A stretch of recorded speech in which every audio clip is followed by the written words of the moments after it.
I am sure you have heard of the crabs in a bucket theory, and you may have wondered, what the is that? If you put several crabs into a tiny bucket, whenever one tries to climb out, other crabs into the bucket will try everything to put it down in there with them. Lately, I have noticed this a lot among us people, and not just crabs, to be honest. Just think about it. Every single time that someone, maybe you included, tries to improve their life, other people around them will try and will do everything to sabotage them. And basically all that they're saying is, no, you don't get to live a good life if I am down here in the dirt.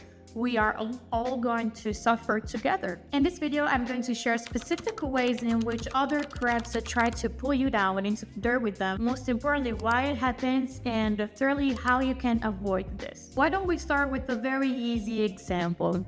Work. Every single time someone gets a promotion, a raise, or even just a compliment from their bosses, other co-workers will try everything to tear that person down from the pedestal. But fun fact that there's not a pedestal in the first place. Something that these people would do is that they would, gossip about this person, they would take credits for their work, or on the other hand, they would actually blame that person for something that it's not even their fault. These people are so miserable because instead of focusing on their own progress, on how to achieve a certain goal, how to get promoted them as well, they will focus on this one person who got a promotion instead of them. And that already makes you understand a lot of things about this person alone. They will literally just put all of their strength into not making that person get the promotion, which is stupid if you really think about it, because they could use the same strength and the same focus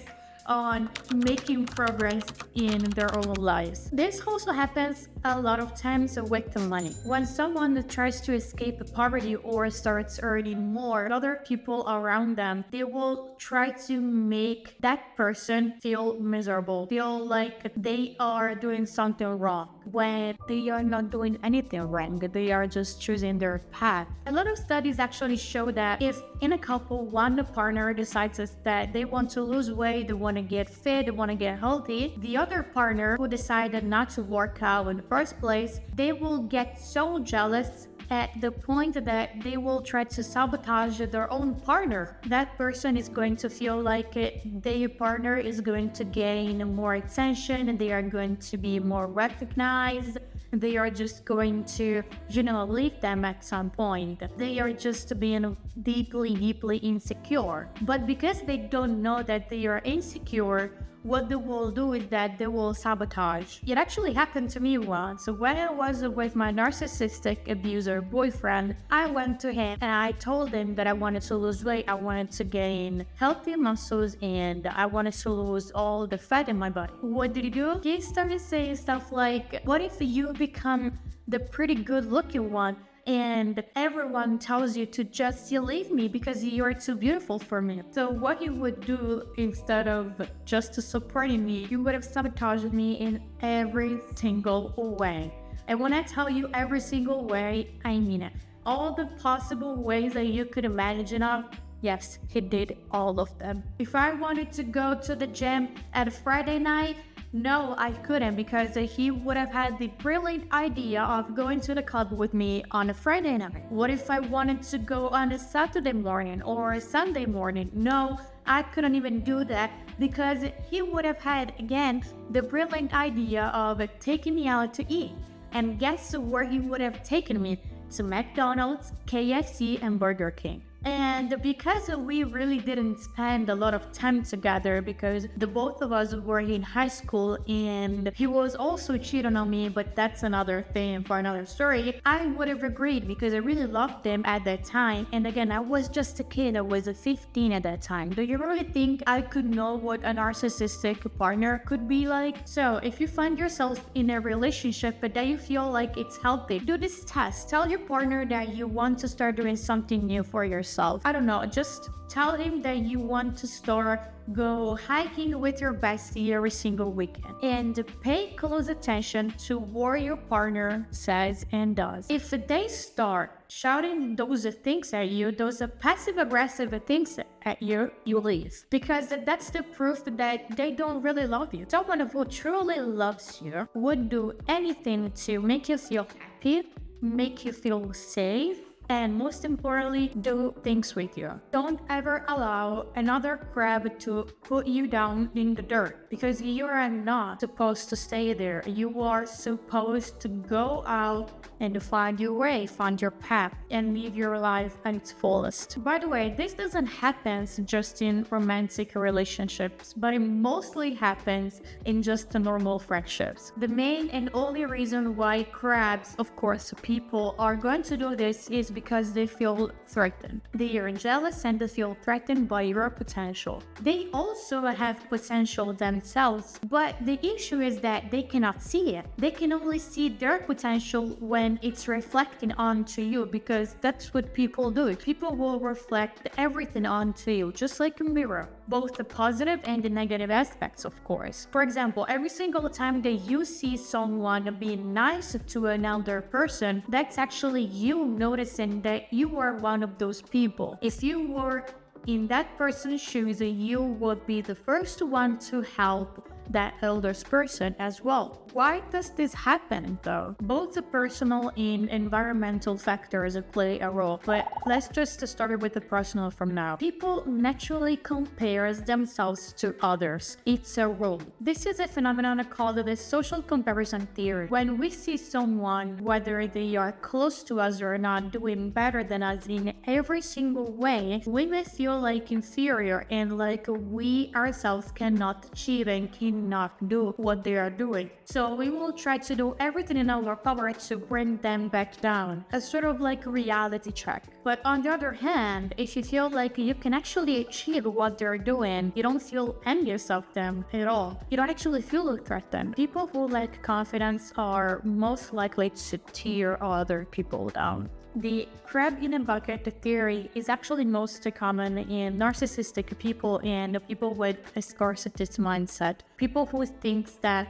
they will always lack something and therefore they will never be able to achieve what others around them are doing. Another thing that we also have to mention is the fact that some people are also naturally very, very, very competitive. And for some reasons, they will always feel threatened by others, even though they haven't done anything. I want you to really imagine and envision this. You are at the Olympics, but one person winning a race doesn't mean that you are losing. When we are talking about environmental factors, where straying from the group feels like betrayal that's more likely to happen then. Let's say that you live in a narcissistic or just a toxic family. The moment that you will start to remove yourself from the family dynamics, the other crabs in the bucket, they will try to do anything to put you back into the unhealthy dynamic. Turning away from your toxic family can be done in many, many, many ways. One of the common ones is actually starting to setting up boundaries. Toxic families don't like them, especially narcissistic parents, because narcissistic parents don't even think that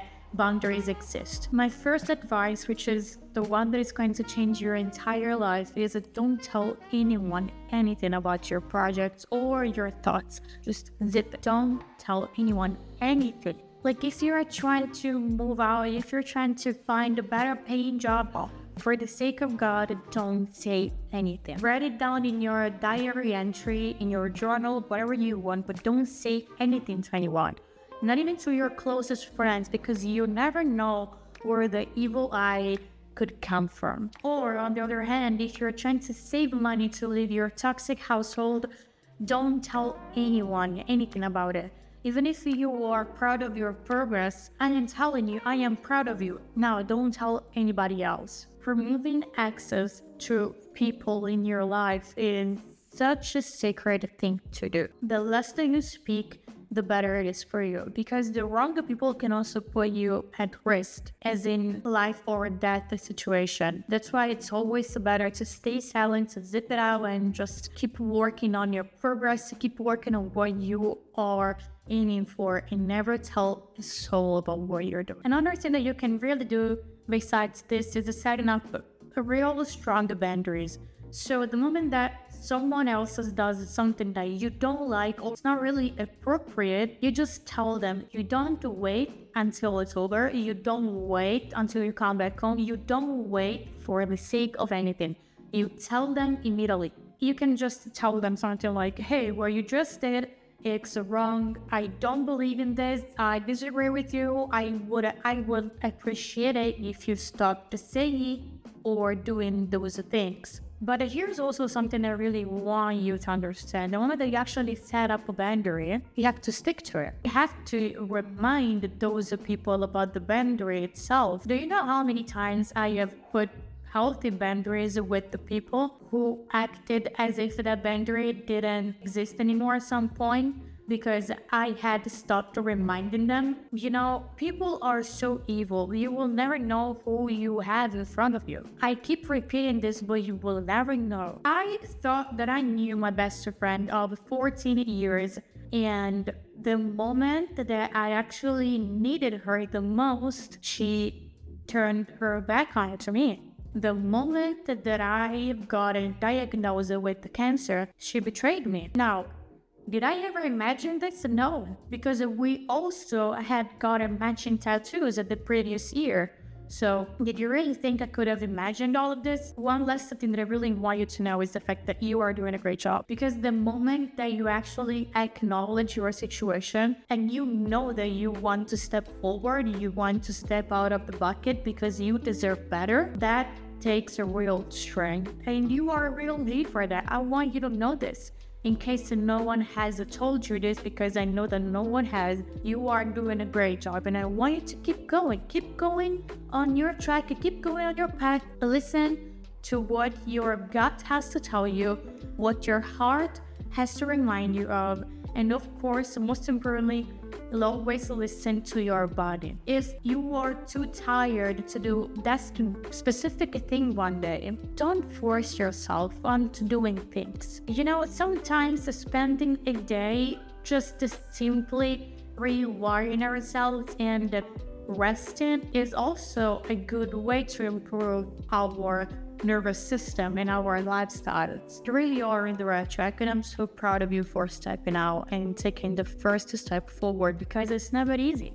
The first step is always the hardest one, but I'm telling you, after you have passed that one, everything is just going to be easier. Trust me.